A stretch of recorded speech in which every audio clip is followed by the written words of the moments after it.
Good morning, everybody. I'm on leave from teaching, and I was reading. I thought this session was at 11, then I was told, no, it's at 9. So I actually rushed here. My name is Tom Odhiambo. I teach literature at the University of Nairobi. I'm an amateur journalist of 19 years now in the media. Yes, amateur, I'm still learning the ropes. The only thing I would say is that probably I'm the longest running book reviewer in the Kenyan newspapers. And I spend a lot of time thinking about art and culture. 3 weeks ago, I was in Kampala actually talking to people about how to write about arts and culture. And last Saturday, I was sitting in the presence of somebody who has spent almost 60 years writing about history, arts, culture, etc. That's Bethel Ogot, who was celebrating his 90th year birthday. And the reason I quite easily said I wanted to come to this session is because this bothers me, that everybody in this room probably must have heard this statement, that if you don't know where you are coming from, there's no idea that you have an idea where you are going to. Everybody in this room knows that. Each one of you at any one point in your life must have made the statement, in my culture. And that's it. If you asked what culture is it, you'd have no idea what it is. Yesterday, the clever guys at Kenya Institute of Curriculum Development and the Ministry of Education woke up and told us that, from next year, we are teaching mother tongue. I have no idea which mother tongue my son needs to learn, because in my blood flows Luhya blood, and specifically the Marathi one, flows Luo blood. In that little boy's blood flows a Muranga blood. So I want to ask these guys, which one do you want to teach him? I have a girl in whose blood flows these other two bloods I've spoken about, and Kimeru, especially the Tharaka version, and a little bit of Kikamba. So I'm here because I found this quite interesting. If you read British newspapers, and you read American newspapers, and you read Canadian newspapers, and you read South African newspapers, they have about between 3 and 5 pages on arts and culture.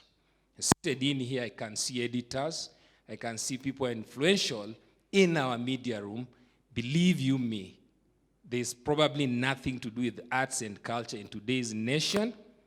Probably something in the Standard, probably something in the Star. The East African carries copy from the New Yorker, the New York Times, the Washington Post. There isn't anything around that they find culturally defining to tell us. And so the question is, as we sit here, is who are we? We have spent 50 years struggling to say who we are. When I leave this country and I'm in a conference somewhere, somebody says, are you Kenyan? And I readily say, yes. There are people here who claim they are Kenyan. They hold Kenyan passports.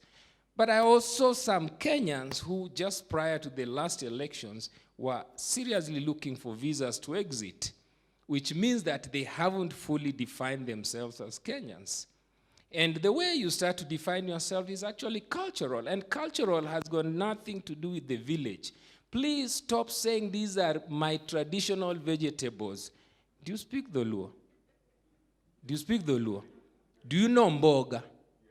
Mboga used to grow where we used to urinate behind my grandmother's kitchen.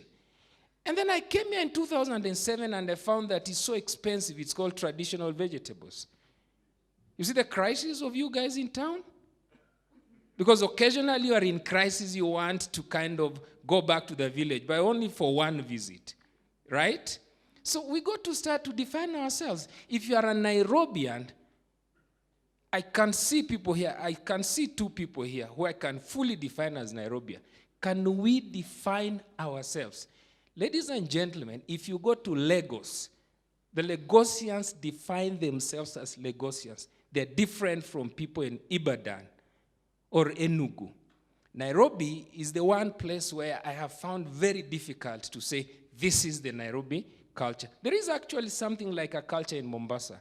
And I was in Kisumu last week. I sensed that people, even my Kisii friends in Kisumu, are starting to think like this is a Kisumu culture. So this question, I would want to pose it to all of us in the media. If you are in the media, if you're in the classroom, we're talking about politics. It's just the culture. We are yet to agree about what we mean by Kenya.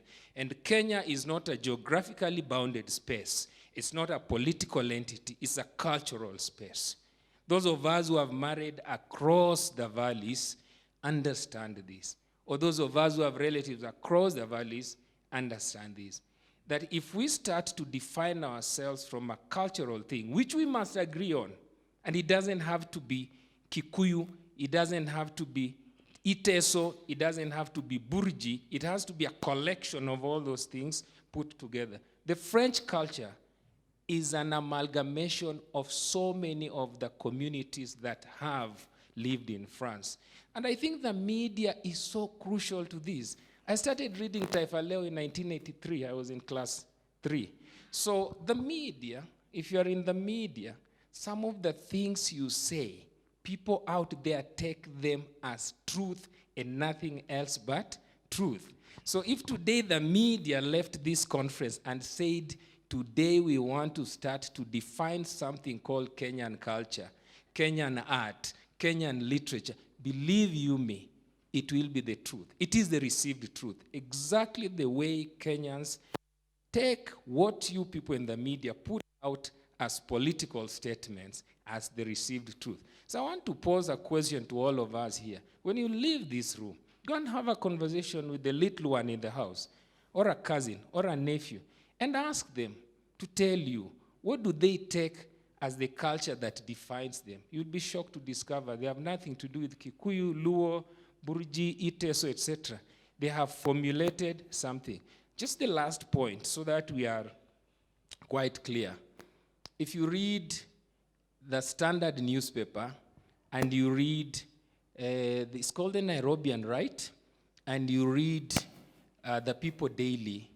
I don't know if you guys know, there's a full page in all those newspapers in Sheng. It's a full page. And that is something that is worth thinking about. Why is it that our newspapers are ready to publish a full page in Sheng, but not a full page of anything in Gikuyu or Dholuo or Nandi, etc.?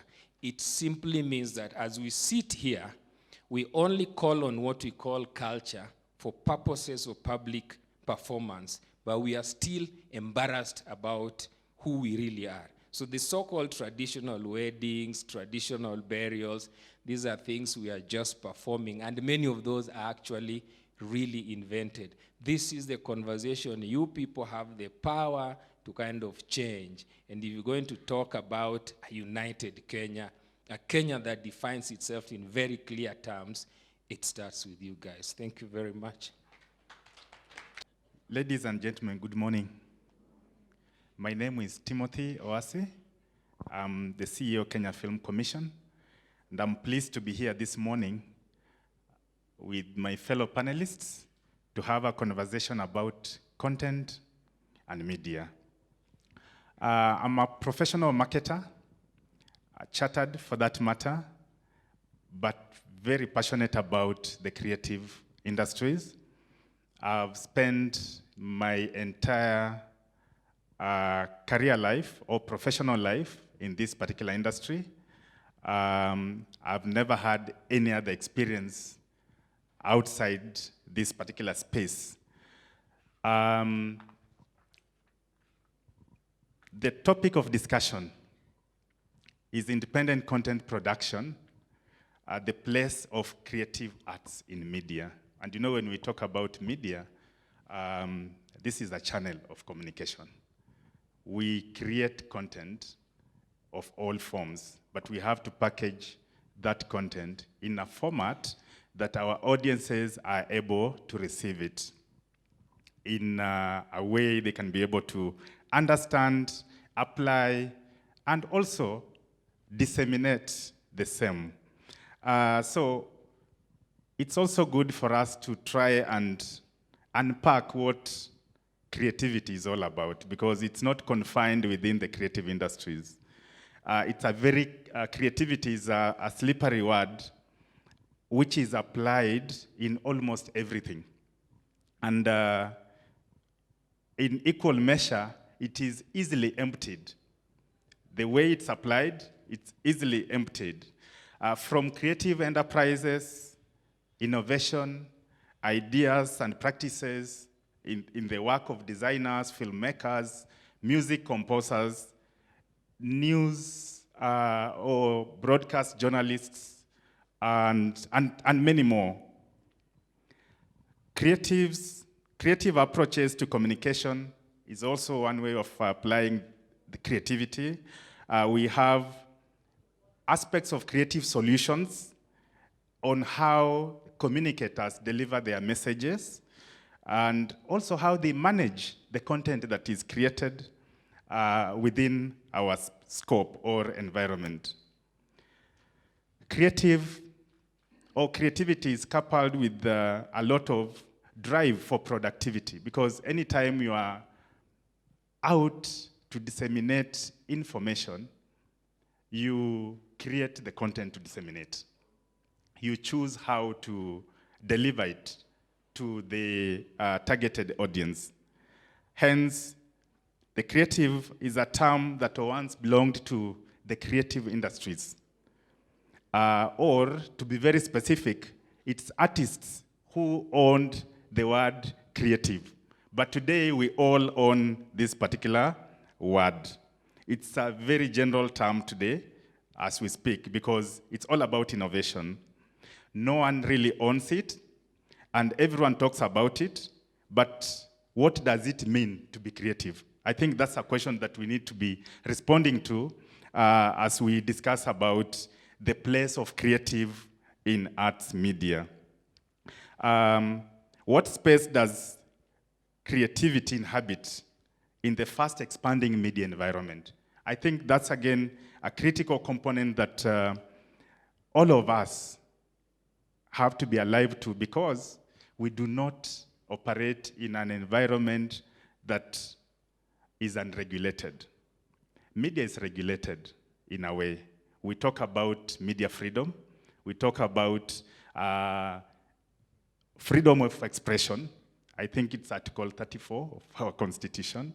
And we also talk about those who communicate ought to be free to say anything they have to say, because information is supposed to be free.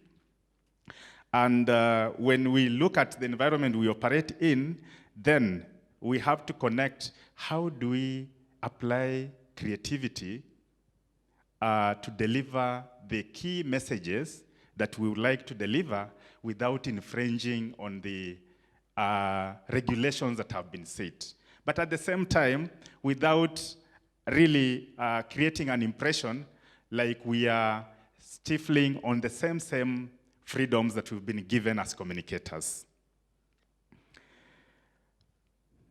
To be creative is to make new, and to make new is to innovate. And to be innovative is the mission of the enterprise culture which we inhabit. Arts and technology are driving productivity in creative and cultural industries, and the creative industry sector at large, which includes film, television, and video production, post-production and distribution. And on this, I'm being very specific to the area I occupy. We create content so that we are able to deliver those specific messages. Photography, fashion, we are talking about creative writing, literature. My brother talked about introduction of vernacular languages in our curriculum. From where I sit, I would like all creatives to produce films in their mother tongue, and let's subtitle them for anyone to access. Whichever language it is, I think we should be able to communicate. Again, it's an issue of be creative to drive your message. we have so many stories that have not been told. We have the platforms that we can be able to tell these stories. Today, my sister here can come up with a story, share it on Twitter, and it becomes headlines across the world. Now, if such happened, and it happens to be a negative story, how does regulation come in? How do you deal with that? I think those are conversations that we need to really be looking at. The environment is rapidly changing, and we cannot run away from the changes that are occurring with that kind of speed. Hence, the need for us to be clear on how this happens. But when it comes to creation, I think self-regulation, especially when you talk about films, we have Kenya Film Classification Board that rates the films. They inform you that this one is suitable for under 13. This one is rated 18. This one is not classified for viewing at all. Art is more than self-expression and self-communication. It allows us to escape into the refuge of fantasy, to leave behind the stress of modern day world. And it's important in the society because we are able to create or to have self-awareness. Now, going to what we do at the Kenya Film Commission, because we believe content is king. And today we have quite a number of channels that one will be able to consume content. And those channels range from your own mobile phone, television set, and among others. The internet, you are able to access the social media tools, which are key tools for you to consume content. Now, how do we ensure that we are able to get content that will reach the masses in terms of what the audiences want? And I just want to remind you that times have really changed. A few years back, you could access content directed at you by the creator without you being consulted as the viewer. But today, I think any broadcaster has to really do proper research. Any producer has to do proper research to get to know what their audiences are looking for. After they get to know what the audience are looking for, they're able to create content that is tailored to that particular segment. So for us as Kenya Film Commission, our critical role is to develop, promote, and market Kenya as filming destination. And some of the elements as far as developing, promoting, and marketing are concerned, we do a lot of capacity building. Capacity building to ensure that we have skilled manpower in the country that will be able to produce quality content that can traverse the continent and other global markets. Without quality content, then we may not be able to have quality entertainment, and also we may not be able to create jobs, because this particular sector provides you an avenue to create massive job opportunities. So we are passionate about that. Capacity building is critical, and we are doing that across counties. Something else that is key, and the reason as to why I'll be leaving this particular session a little bit earlier, it's because we are currently discussing about how to stimulate growth in the sector. And what we are looking at as factors of growth for this industry include incentivizing the content creators. So we are trying to come up with local and international film incentives that will be able to help boost the quality and number of productions that are coming out in the country. Incentives are very key because they make a destination for filming attractive. And when we have blockbuster films shot on location in Kenya, what that means is that we'll have many people see our locations in their jurisdictions, and as a result, we'll get a number of tourists growing and coming to the country, which means our economy will grow because of incomes that we are getting from this particular venture. Something else that is critical, we've all heard of Ajira Digital. This is an ICT ministry platform where young people are able to find jobs online. It's a platform that has opened up the scope that anyone across the world can be able to identify Kenya as a place where you can actually be able to do a job without meeting anyone physically, but you're able to earn. And this has been confirmed. Last month, we had a gentleman who is working from the area constituency, from one of the constituency innovation centers. He was able to get a job of which he was able to close the deal and earn 600,000 Kenya shillings, and he's never met the person who gave him that job. But because he was able to be as creative as possible, and now that we are talking about creativity, he was able to deliver that and get income. So we are encouraging, and film is one of those particular industries that provide that avenue. Kenya Film Commission also provides you room for the creatives to come and utilize our resource center. Our resource center is open for you to come and find creative books in terms of photography, editing, production, among others. We also have editing suites. We have conference plays. You are able to come and review our content. You are also able to come and just have your meetings. And for those young people who do not have office space, we have a few slots.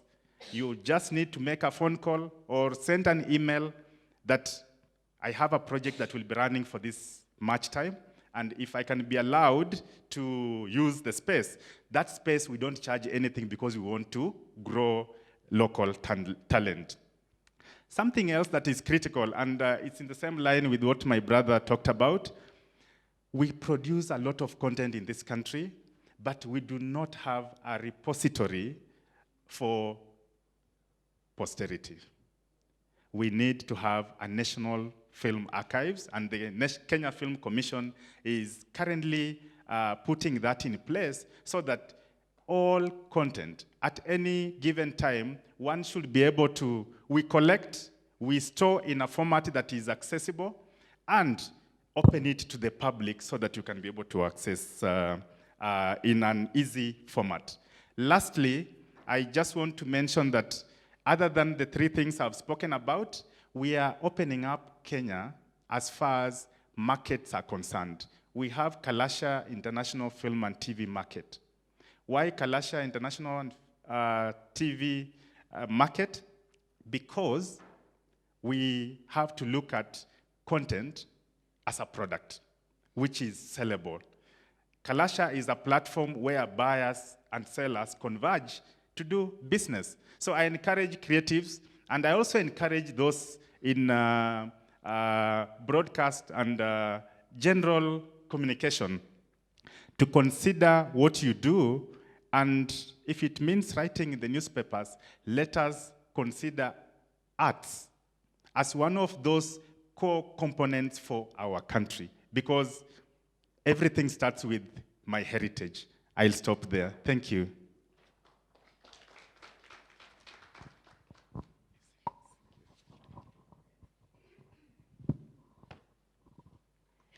Good morning, ladies and gentlemen. My name is Lizzie Chongoti. I'm also the immediate former CEO of the Kenya Film Commission. I've worked in the public and private sector for many years. I've worked for the Ford Foundation, and now I'm making a contribution to the country in international development in the governance space. And I'm happy to be here to also make my comments on the issue of the role of the creative arts within media.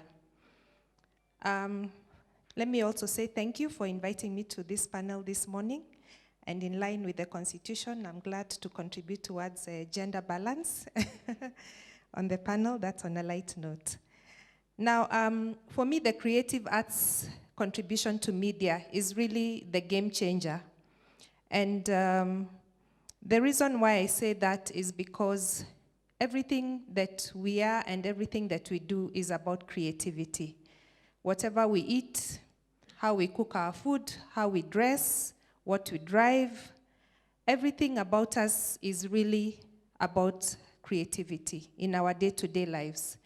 And creativity for me is the same as looking at the world through a kaleidoscope. So we are looking at the same set of elements, looking at it differently, reassembling those bits and pieces to make something enticing, you know, an enticing new possibility. So really for me, the creative arts must be at the center of media, especially when we talk of independent content production.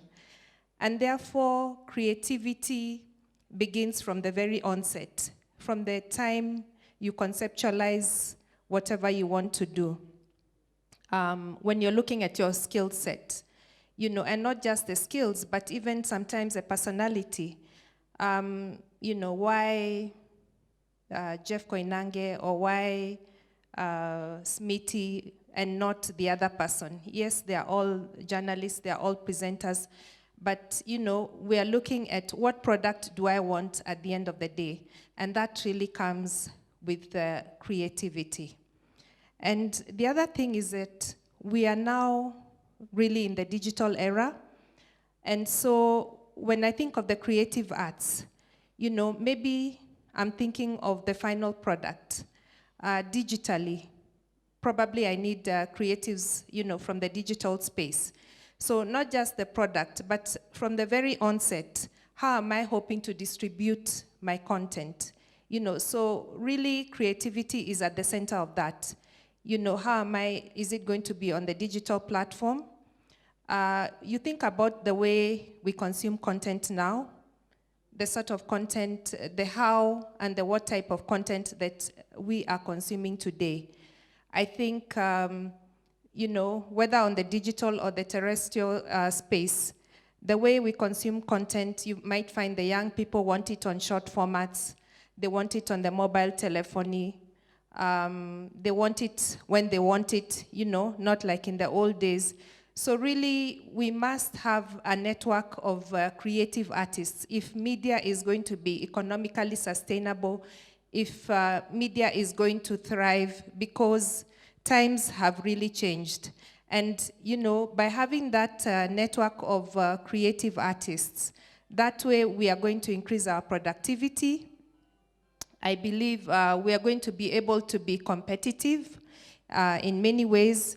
And at the same time, we are going to be able to create employment. So really, the creative arts must be at the center of media.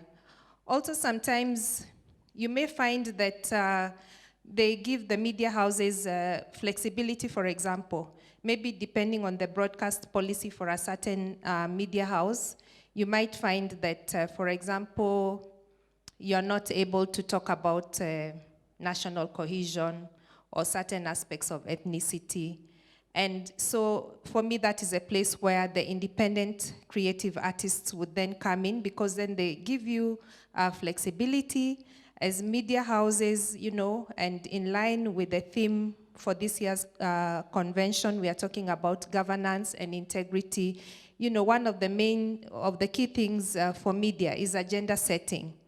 And therefore, by being able to incorporate the creative artists, the independent content producers, then you're probably able to even achieve a wider goal that may or may not be possible if you are to do in-house content production, if you are to adhere to your broadcast policy, and so on and so forth.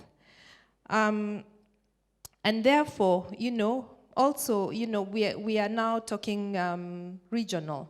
You might find Kenyans are more into drama, we are more into comedy, we are more into news. But then maybe in Tanzania, we are talking about more drama, we are talking about different use of language, maybe Kiswahili, as opposed to probably more English in Kenya.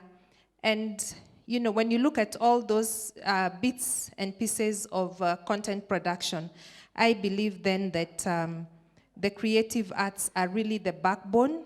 It's a softer side of the business, but it is really something that media must take into serious consideration if they are to remain competitive, if they are to remain you know, sustainable economically, if they are to be able to create those networks of creativity and really even just compete at the global platform. Because now with the digital space, you find that you know, content is seamless. So we don't have geographical barriers.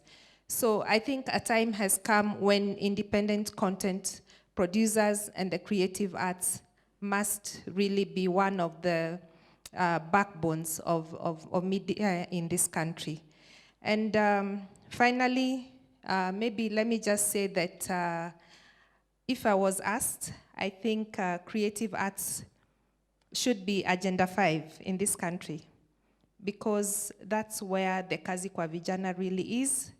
That's where, you know, sustainability and the much needed work that we need for our young people is.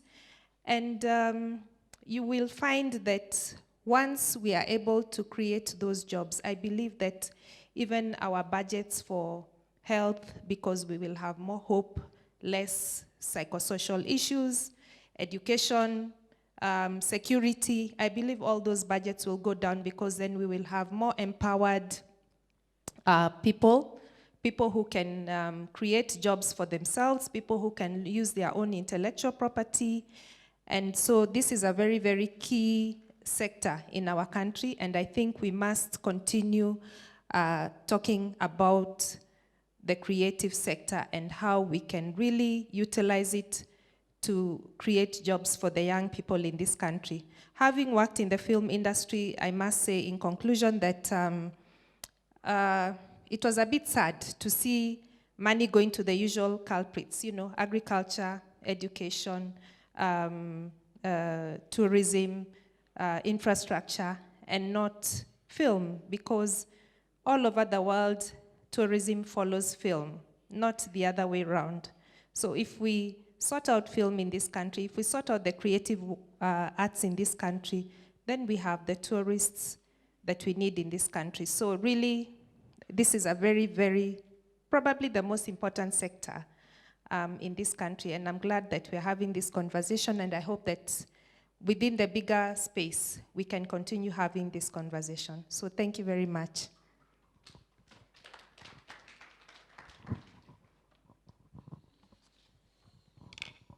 Good morning.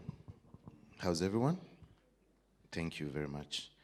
My name is Greg Mwandwa, and that name also changes in the evening.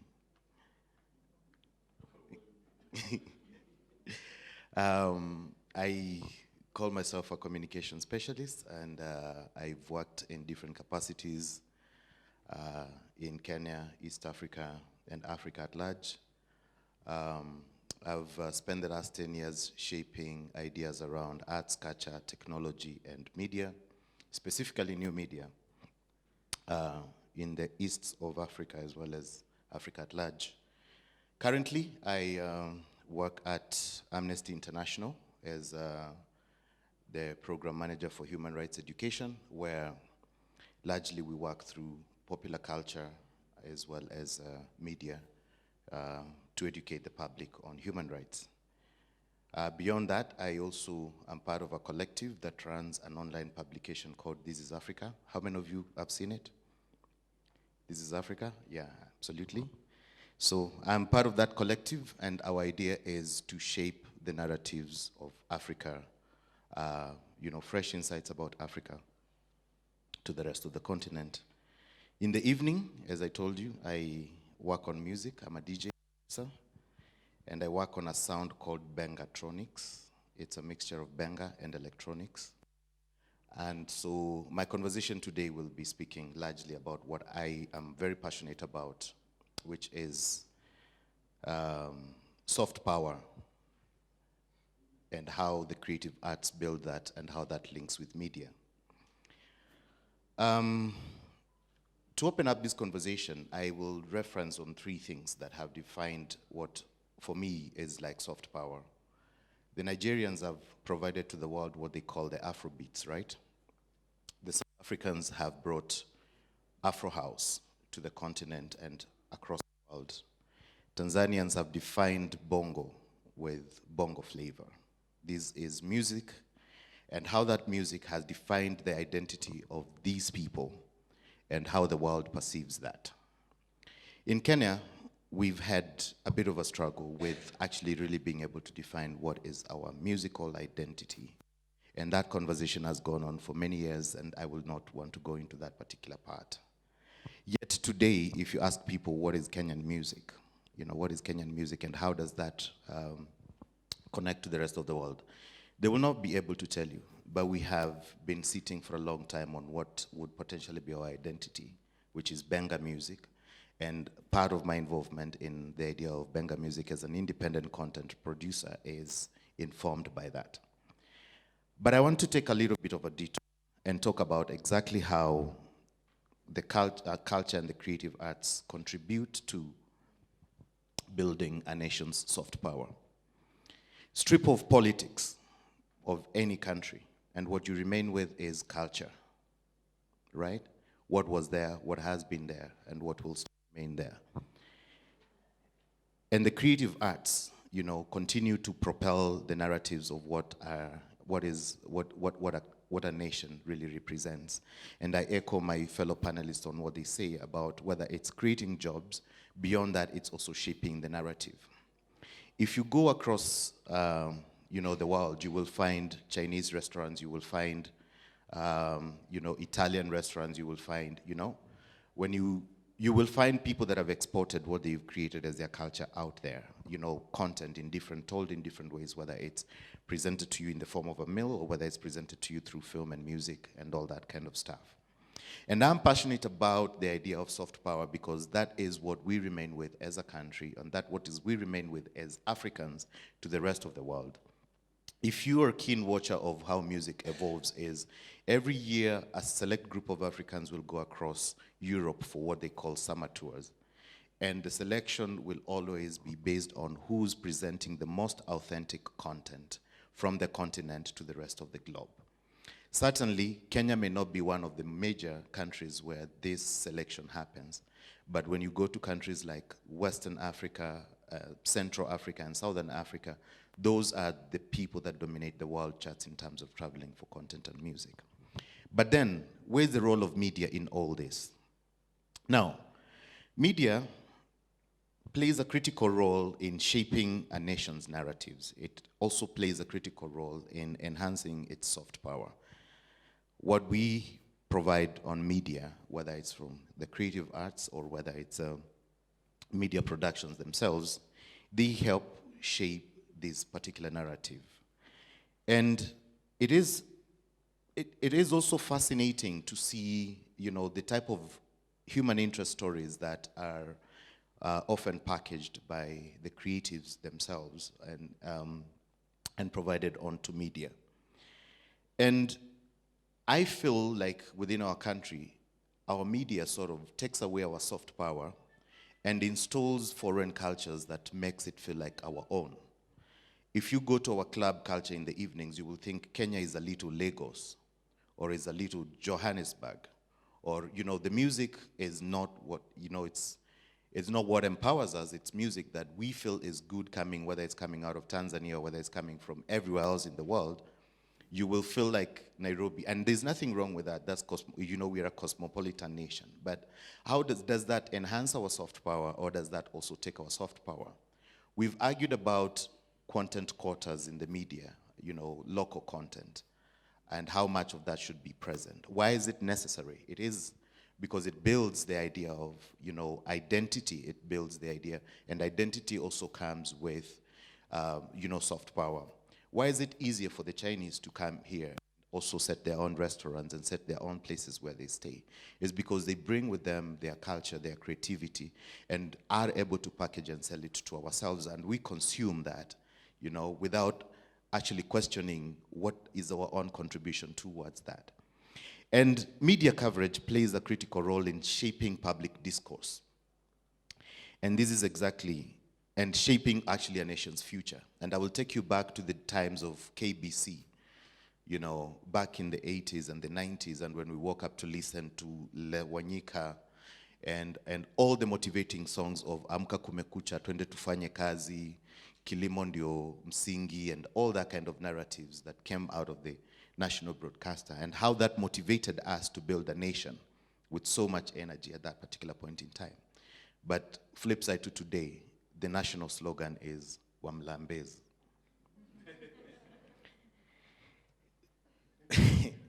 Thank you. I was hoping to get an echo from the side there.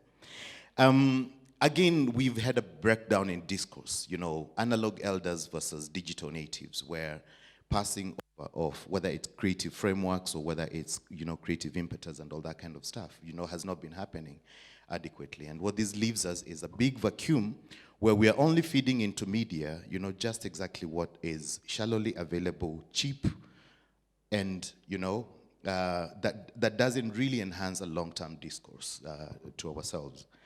And so to end my little presentation is to mention that I do believe that if we were able to enhance our, you know, ability to produce good quality content from the creative arts, and the media plays its role, not to always tell the creatives that we are giving the masses what they want. No, you are a gate, you know, you're sort of a gatekeeper in one way or the other. You actually decide what is it that goes into the media, what is it that the people are going to listen to.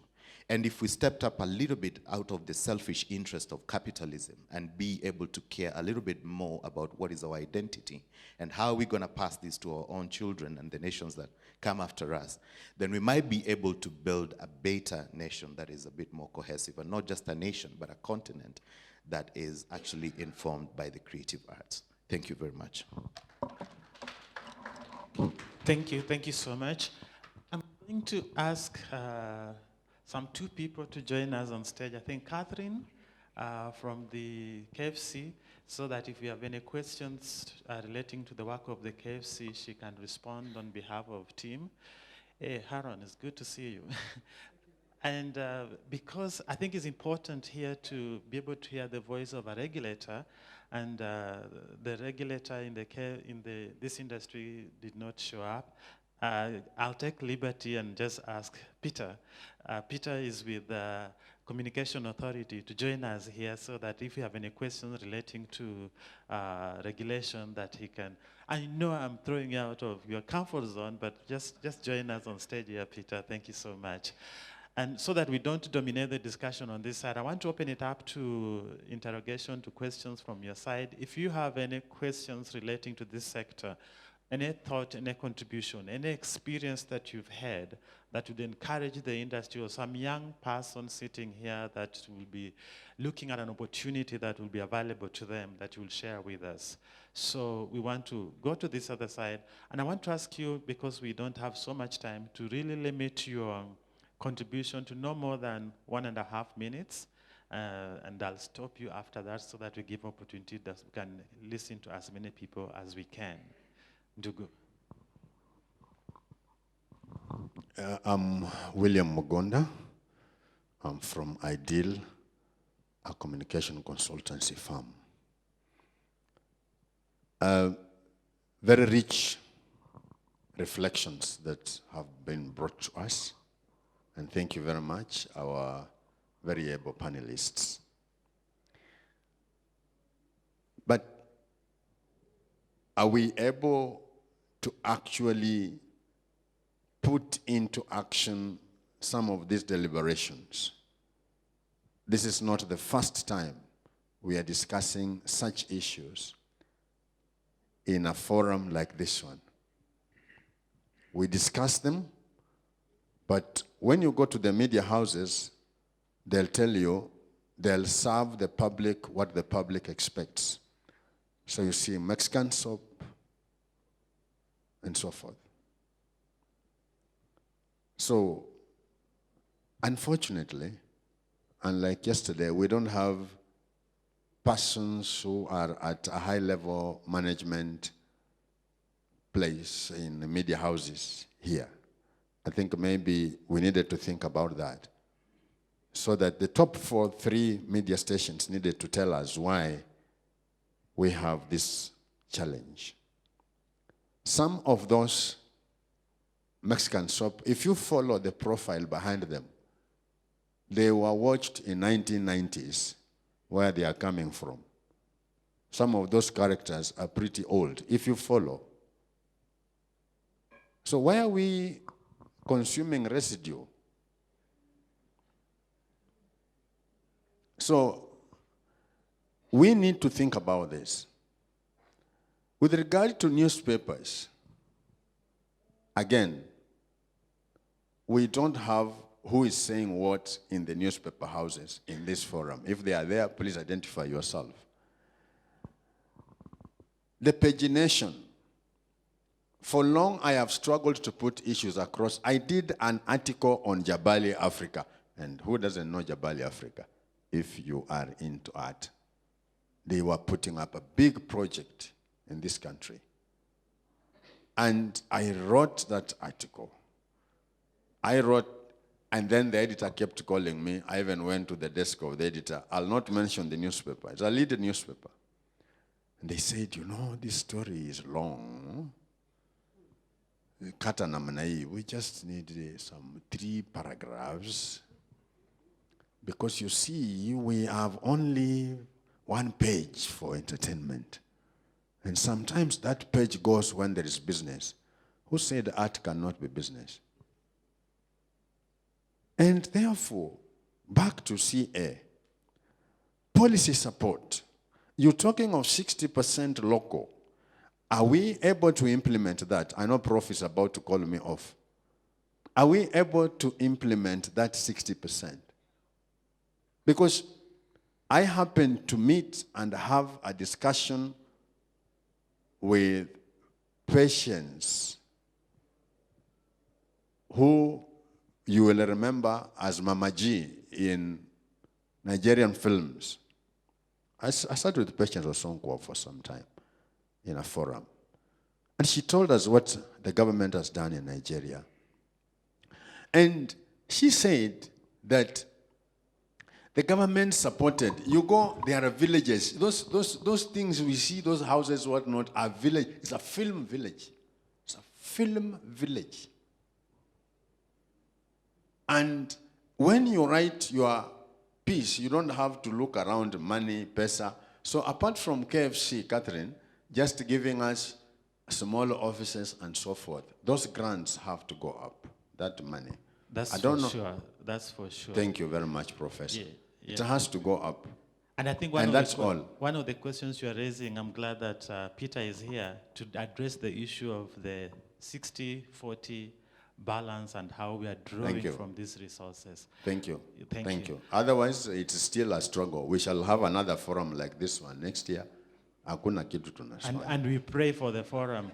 Let's give it to the next lady to you. Nimeshukuru sana. Kwa majina naitwa Rehema Osanya, natoka Vihiga. Na I tend to believe Kenya had an identity before in regard to the music, especially Zilizopendwa. That was the only music that would listen to. And at one point, I just don't understand what happened. But shortly in Vihiga, I do a program on Zilizopendwa. And I just realized that these musicians are still there. Kina David Amunga, Daudi Kabaka, Ismail Abbas. You look at people like Fadil Williams, but where are they? Before we start talking of the media, we need to actually look at how were we identified before. Such like the musicians who still have the content, like John Zenza is still doing the music, Jim Lasko is still doing the music, and they're 80 years and above. 89 years and above. I at times invite them in the studio and people are like, you mean these people are still alive? And like David Amunga, I call him in Nairobi and he's telling me, you know what, when I come home, I'll die. So I'll rather stay in Nairobi. Mimi ni mtu wa Nairobi, so. and nothing is happening about their welfare, nothing, they have the growth, but I think they're not. So it is a high time the film industry and all the key players in the creative arts looked back at how our country, Kenya, was early identified, and it was just so splendid in terms of Zilizopendwa. And it is one music that when you play in the studio, when you listen to it, you'll just feel you are in Kenya. Thank you. Thank you so much. Let's give it to, and it's coming. And Good morning. My name is Catherine, take note of the Good morning. observations is made and you My respond name to is it. Olale, a journalist with the media NGO, AFCOM and Child Future Service. My question is this, it's a question, a comment. Over 20 years ago, Raphael Tuju, as Minister for Information and Broadcasting,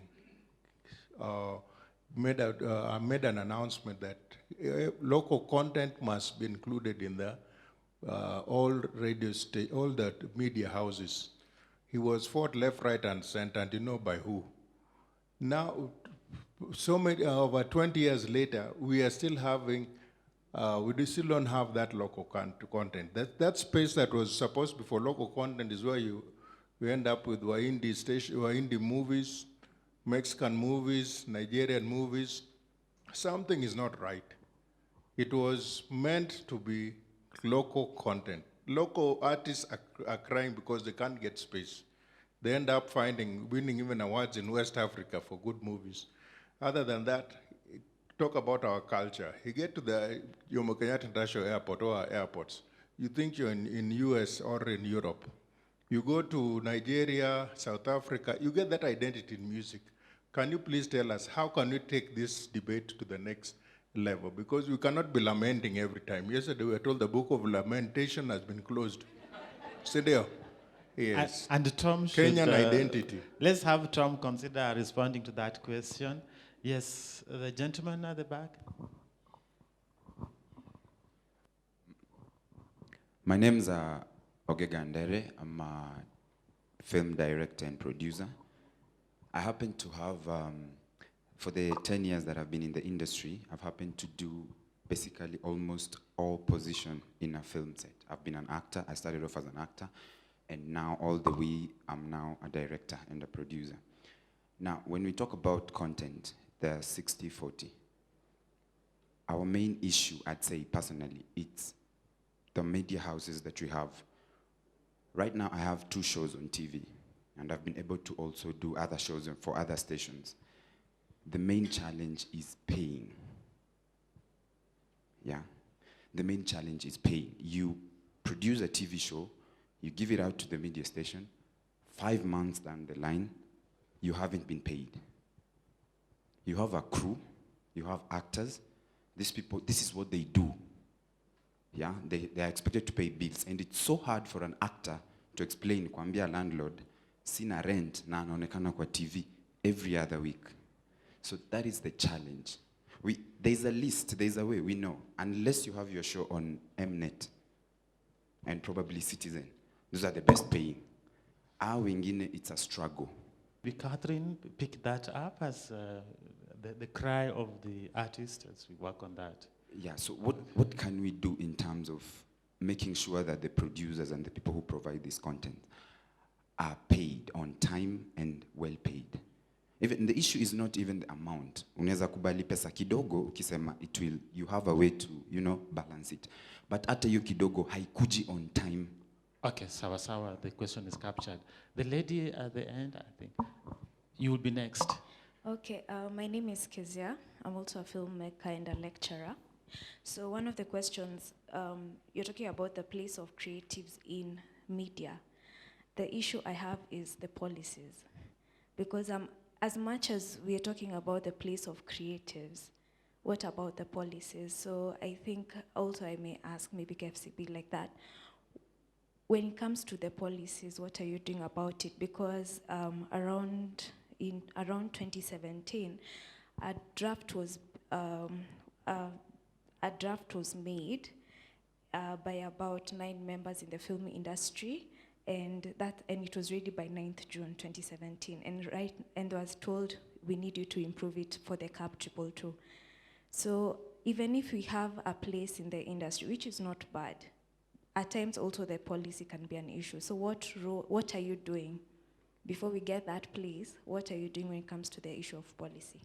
Thank you so much. I think we can share that between Peter and Catherine. And Greg, think about this Zilizopendwa and what we can do about it. There's this lady. Thank you. My name is Gladys. I am a practicing journalist who has now ventured into teaching.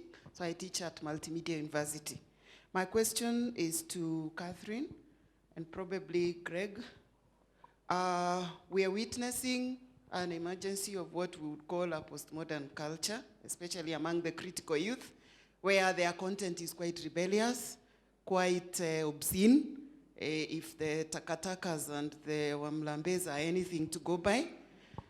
And yet, what we have seen as the official response is reactive, where you institute a ban, but then the ban actually helps, to promote that particular content that you had intended to ban, because then it goes underground or it goes on YouTube and it finds other channels where it still can be shared and used.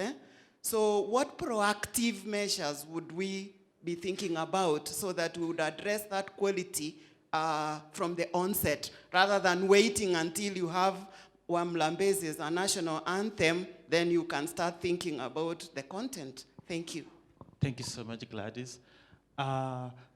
Let me move to this side because they're behind my back, and I'm gonna take just two, Haron and Daktari, and then we give these guys some chance to respond to it, and then if we have some time, we'll come to you. So let's take, but it's a lady. Please, Madam, quickly.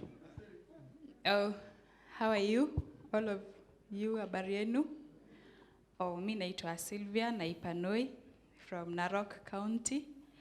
Me, I only have maybe a comment or something to do with our actresses, our actors. I think the major problem that we have, si eti ni vile hatuwezi kufanya kitu. Shida ni ile tuna copy paste, like we do imitations. Like when you act, Alejandro pale kwake analia na anatoa machozi ya ukweli, and yet you there you're like, you see there is that copy pasting. But now the question is, how are trainers or film or whoever who are dealing with this, are they really doing their part to ensure that hakuna hiyo copy paste, hakuna hiyo imitations, na anyway, we have to appreciate our own selves na muwe tu kwa tu original, kwa sababu baba pale nyumbani ama mapenzi ya Kiafrika, baba anakuanga ako huko top and then he commands. And that one must be addressed by Tom. Yeah. How they train Let's be people. realistic. Thank be you. original. Thank you. Good morning. Morning. Thank you. My name is Haron Mwangi. I teach in Kenyatta University and also manage KU Television. Culture or culture industry has an economic dimension, because production of content requires money. And therefore, cultural industry is a big industry that will not make sense if it has no economic value, right? So if I am buying content, that content must give me money. If I'm looking for content from an independent producer and I'm managing a media house, that content must give some returns. And therefore, there is a very big tension in our country between content that has economic value and content that can address the national agenda and national priorities. Therefore, if we do not have resources to produce content, we may not be able to produce content that this country needs. So the question is, how possible is it for institutions like CA to support production of content? There is the Universal Access Fund. How possible is it that this fund could be reorganized and law amended to open opportunities for people who want to produce relevant content for our country? Thank you so much. And then Dr. Oluwach. Thank you so much. My name is John Oluwach. I teach communication at Rongo University.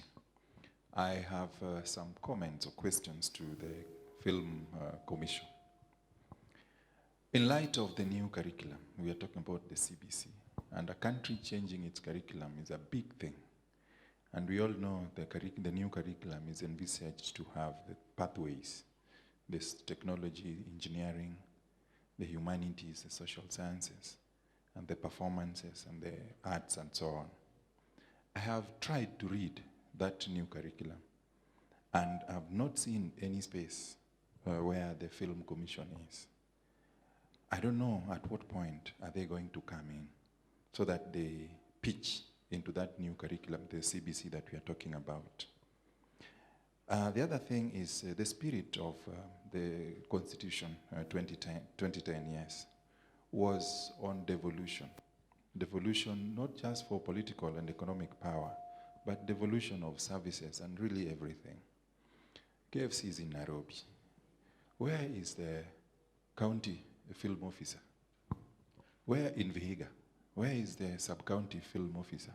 Where these real raw talents are, so that we can start nurturing them from the villages all the way before they come to Nairobi. Thank you so and much. Lastly, Prof. I don't think we'll have time to answer the last question because Okay. I've just seen Victor. Sorry, colleagues. While the discussion was going on, we noticed that there's a presentation that this discussion can benefit from, and it's purely ICT and the creative and related. It was for the next session, but we thought some 5 minutes presentation by Dr. Katie Gitau would benefit this session. So kindly, that's why I told Prof, we just truncate it for 5 minutes. We listen to that, then it informs the ongoing discussion. Sure. So kindly. Emilio, don't worry. Daktari. Let's put our hands together for Daktari.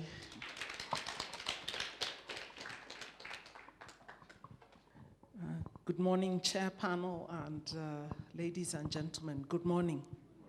Yeah, I'm so sorry for the interruption. I was listening. It's a very lively discussion. But part of Kenya's success right now is there's so many events going on at the same time. So I had been asked to speak later on the issue of digital technology. Is it a boon or a bane? Now, just briefly, when my team were briefing me, the word boon was coming out as boom, because I guess of autocorrect. And I thought that part of the boon is that boom. Digital technology is increasing the reach. In the past, as a journalist, if you had an audience of 1 million, you were a big success.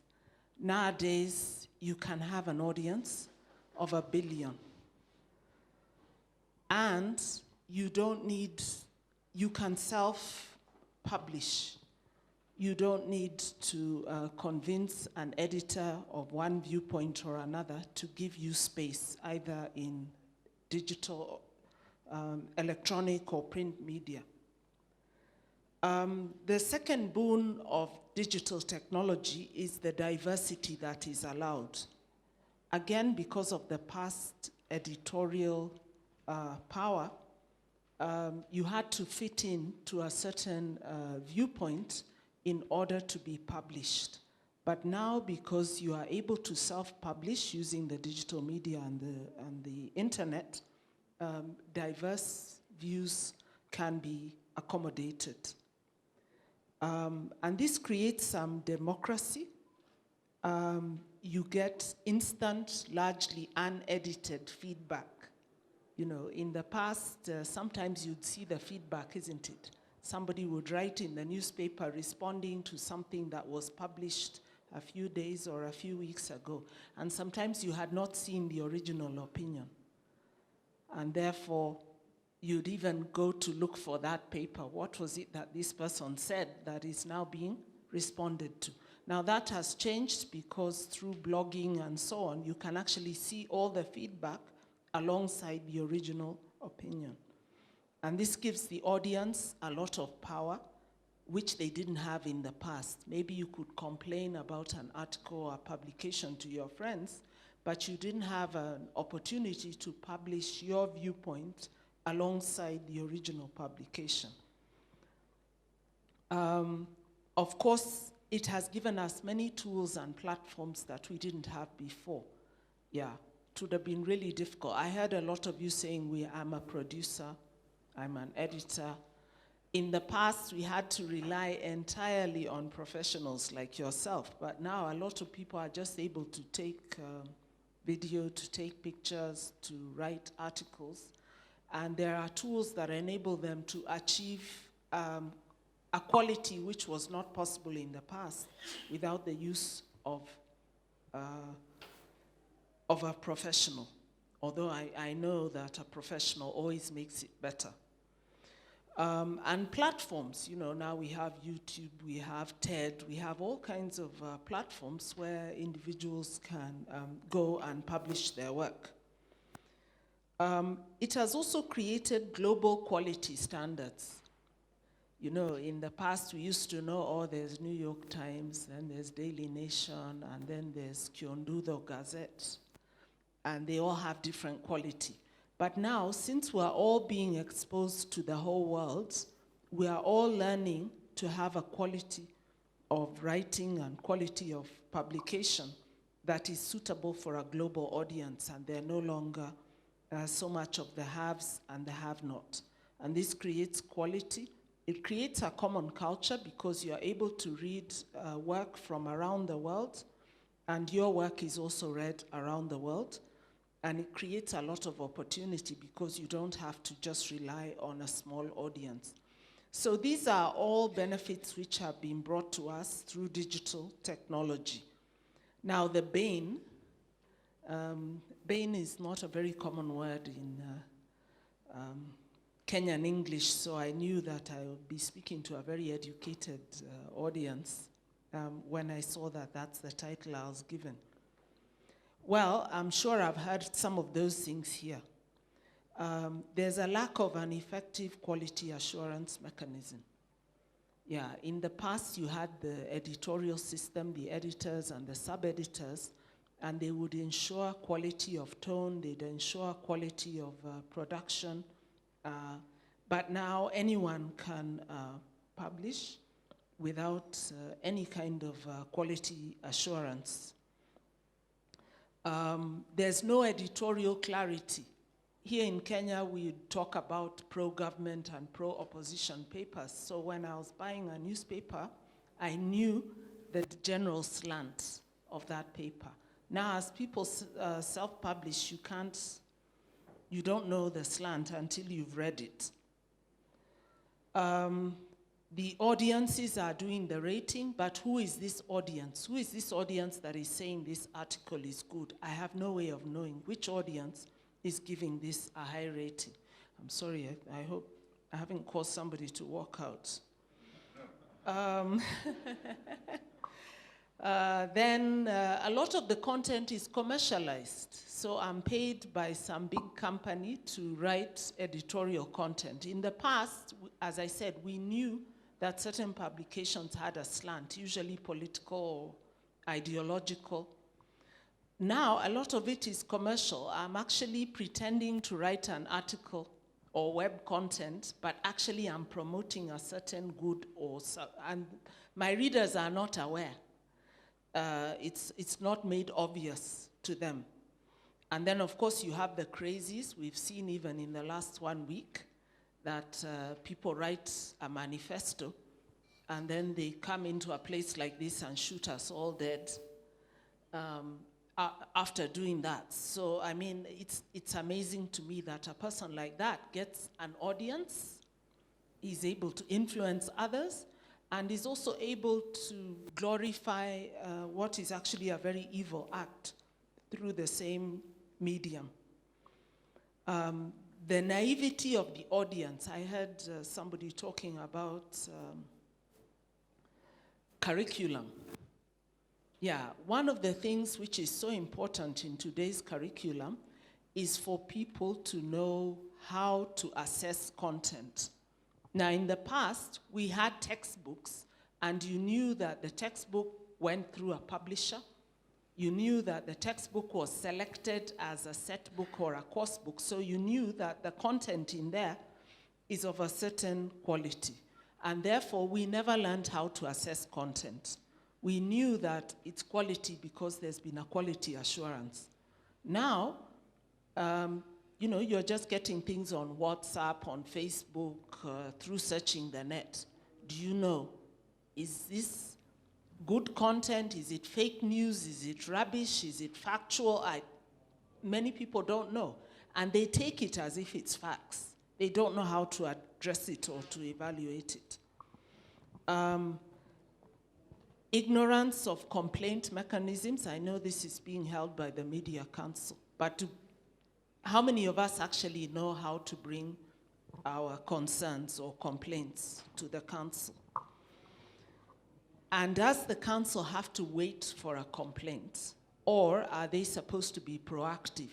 And then do they become the internet policeman or the publication policeman? So there are a lot of issues there around the naive audience. The third area is the risk of this digital technology.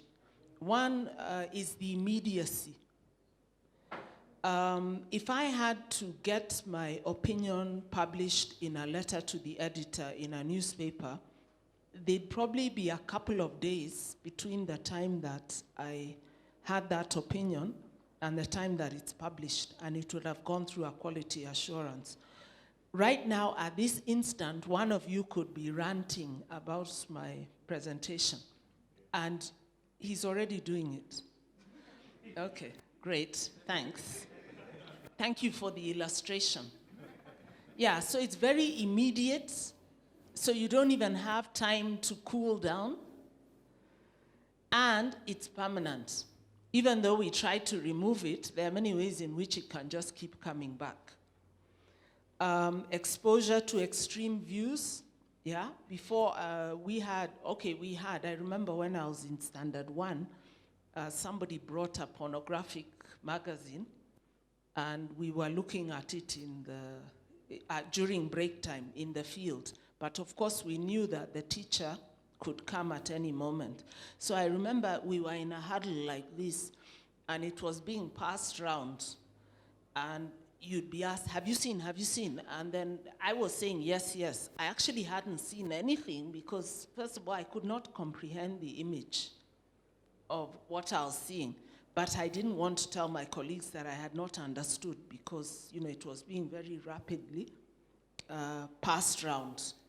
Now, for us, that was the extent of our exposure in those days because we were being policed. A similar child nowadays, a child of 7 or 8 years old, has really been exposed to a lot of things, which was not possible in the past. And probably their parents and teachers don't know what they have been exposed to. And this is the power of technology, because as soon as the child has access to a device and a connection, unless the parents are very, very exposed and they know how to put parental controls and all that, the child is actually exposed to anything. And even adults, I think adults also get exposure to very extreme content. Dishonest content, I've already talked about. The new issue arising of algorithms, where data is being collected about you in the background. And as a result, even when you do something as simple as a Google search, the search I do and the search being done by colleagues will not produce the same result. Why? Because they already know who I am from checking my the information I give about myself. I think all of you, when you are downloading these apps, they tell you, I need access to your photos, your phone book, and all that, right? No? Yes? And usually say yes, yes, yes, because you want to get the apps, right? So all that content is being used to analyze you. Who are you? Who are your friends? What do you like? What don't you like? What do you think? And so they know you better than your mother knows you. Isn't it? Your mom doesn't know all your friends, but your phone book does. Because it not only knows who's on your phone book, it knows how much time you spend speaking to each person there. And then they use that information to influence the content that is given to you. That's what I'm calling algorithmics. Am I making myself clear? Yeah, so in that way, you're more and more manipulated. So for example, if they find that you're pro a certain politician, every time you search politician, you'll always get information about that person and not others. So the web is not blind. Oops, I have to hurry, I know.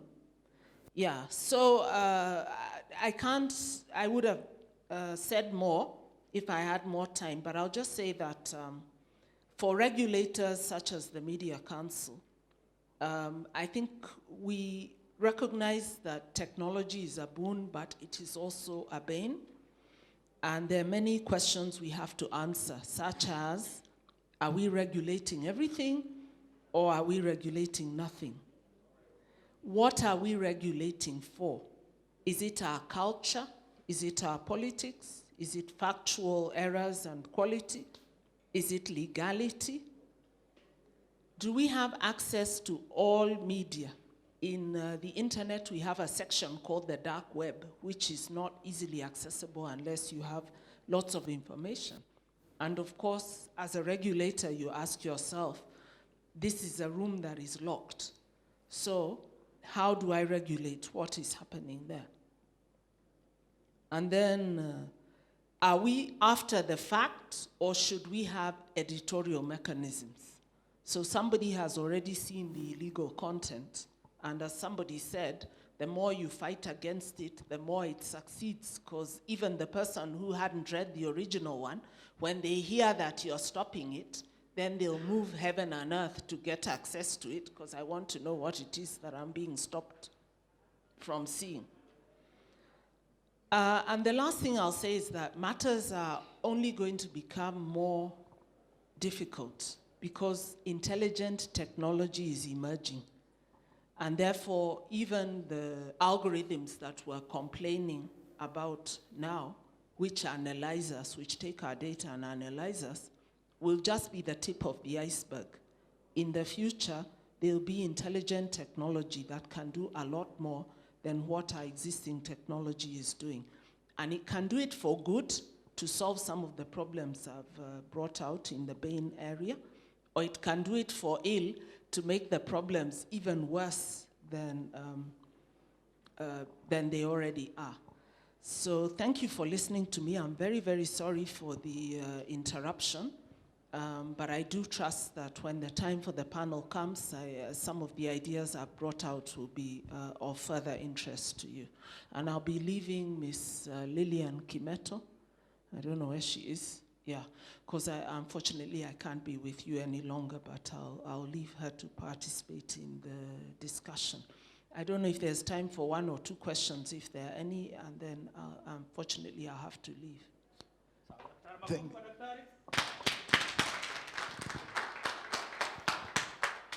Thank you so much, Dr. I'm going to give Peter a bit more time, 1.5 minutes. And then for the rest of my colleagues, I want to plead with you if you can take 30 seconds each and just to respond to some of the questions that were directed at you so that we are able to take into account what the questions were. So Peter, if you could just take 1.5 minutes and then we'll hand over a minute to the rest of the colleagues. Thank you. Thank you, Professor. Thank you, all of us. And again, we apologize on behalf of MCK. These things happen.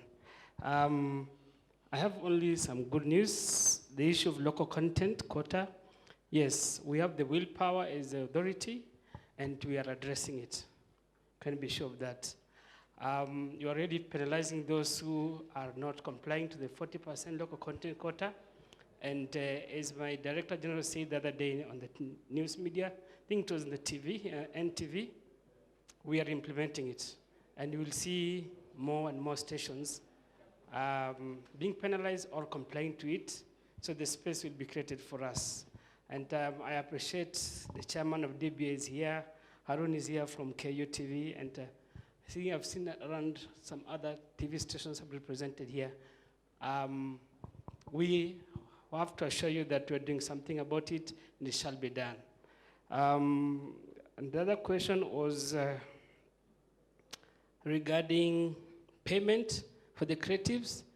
The president has created it's called Presidential Roundtable on Creative, which is incorporating all the agencies that has something to do with the creative.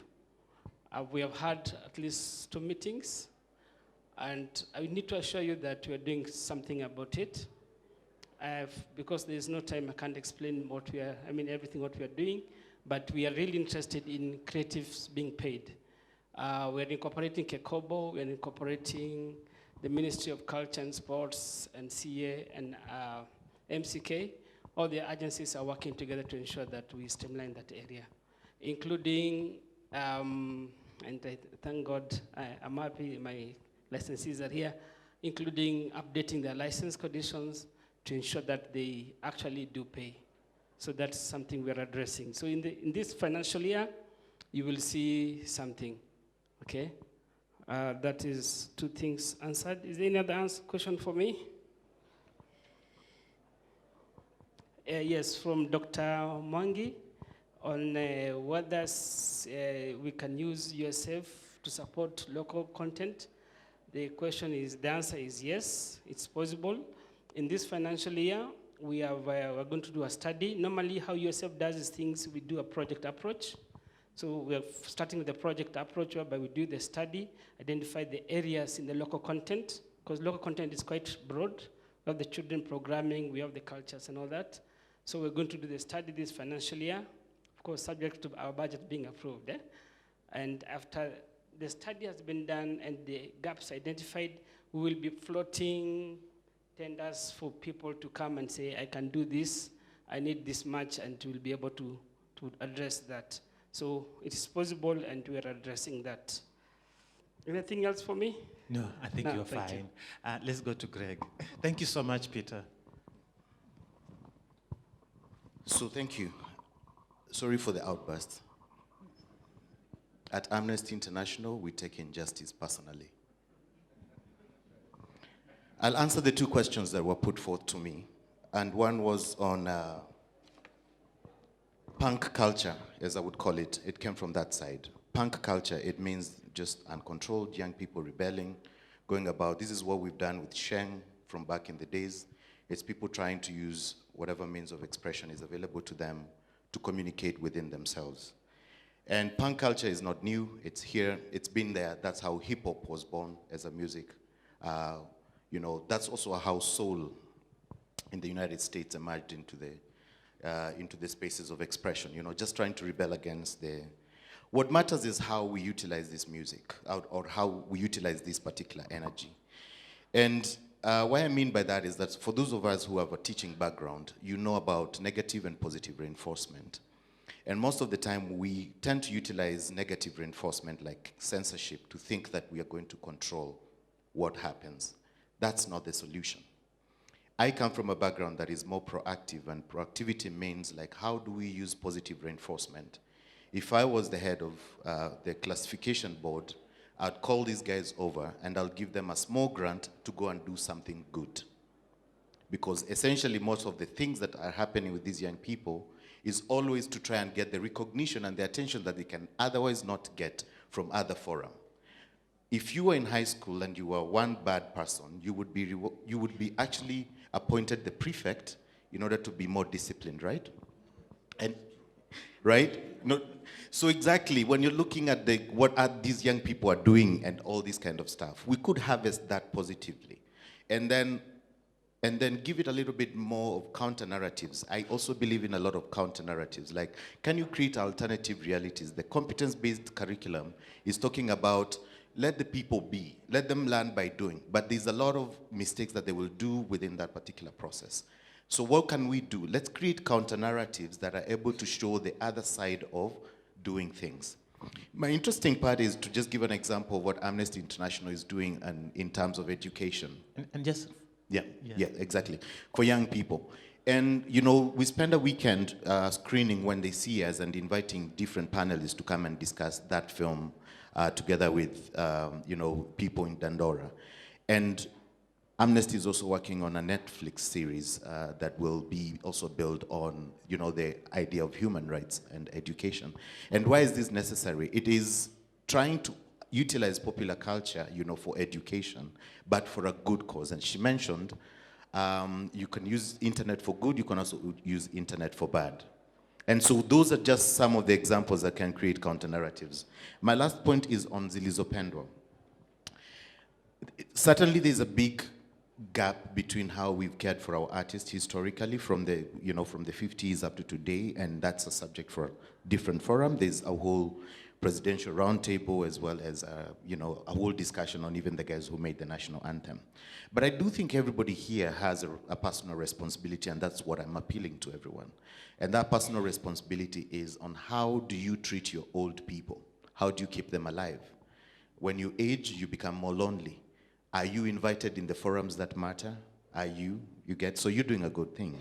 We've also had a session where we've invited in Nairobi, what we call the analog elders, the Akwabi, you know, the John Zenze, you know, to record music with young people. And by doing that, you're able to actually, you know, keep their hopes and their, you know, their stuff alive. And I think it's, in our own small way, we can contribute to a bit of change. Thank you very much. Thank you so much. Thank you very much. For me, I'll just comment mainly on the policy framework, and also that hopefully we will not be discussing the same thing next year. I think I like to be an optimist, and I would say that I have seen positive or steps in the right direction. If I can speak specifically on film, I know that once we were under ICT, and then we went to sports and culture, and now we are back to ICT.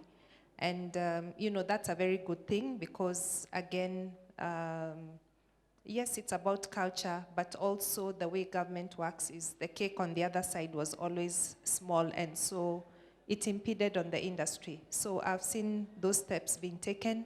From a policy framework, I know that CA, as a regulator, is on top of things.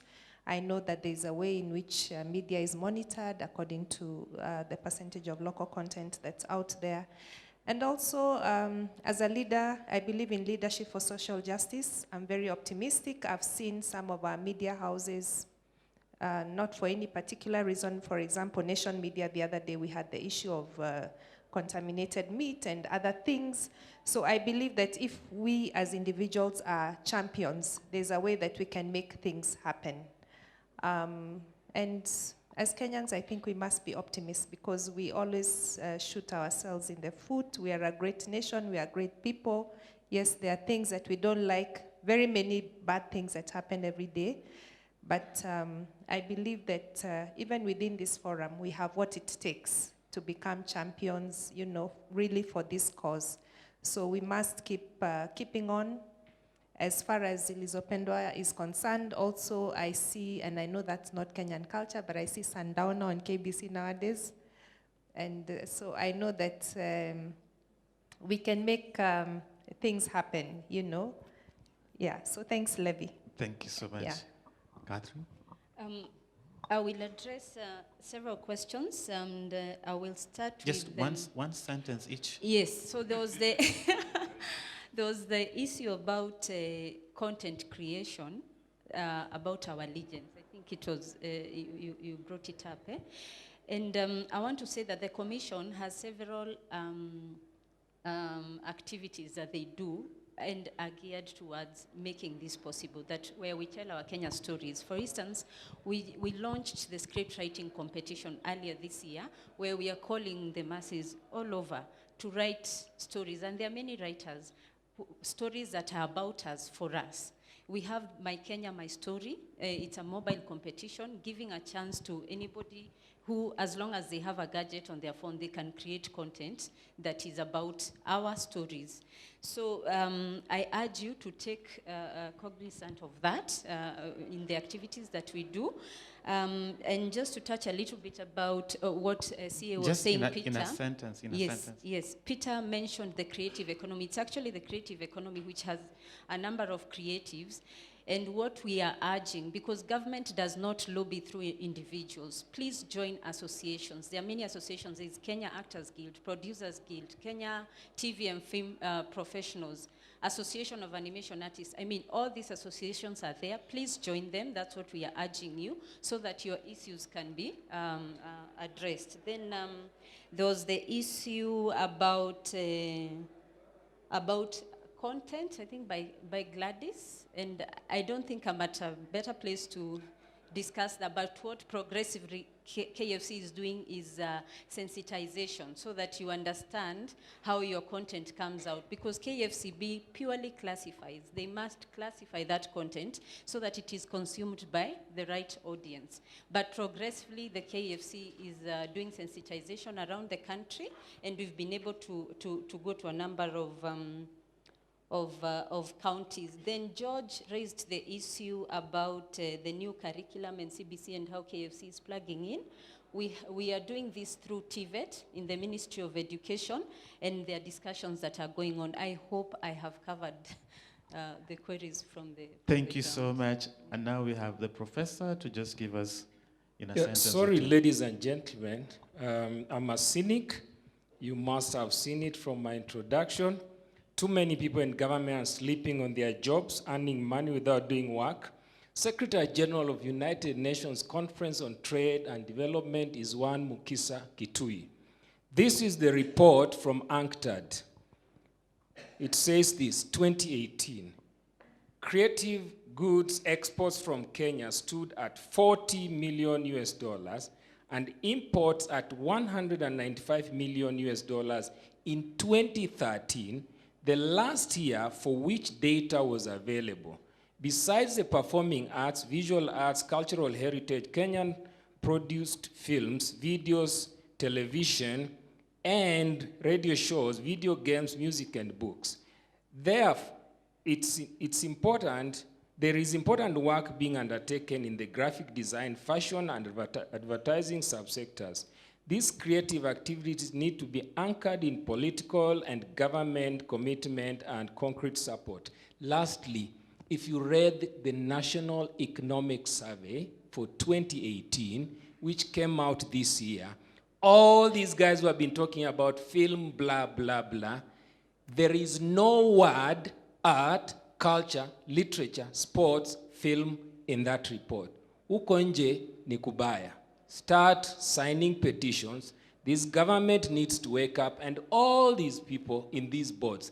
No word, art, culture, literature in a national report that reports about the state of the economy. It means that even the sports did not register anywhere. We must start signing petitions from today. All this is just talk. Thank you very much.